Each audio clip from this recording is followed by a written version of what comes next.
Semangat perjuangan anak watan Melayu tidak akan pernah luntur dan tidak akan pernah gagal menjadi pahlawan bangsa.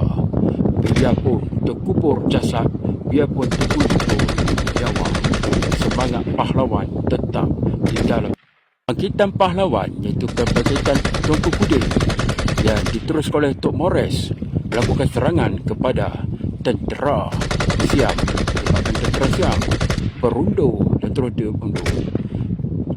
Pasukan tentera Kedah telah mengesak tentera Siam sehinggalah ke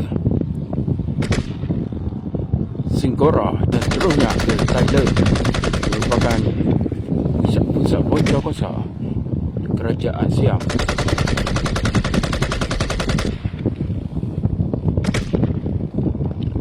Peperangan musuh-musuh mengajar kita bahawa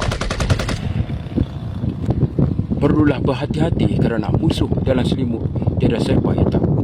Menyebabkan terkorbannya para pahlawan di antaranya yang berada di Kayang ataupun di Kedah.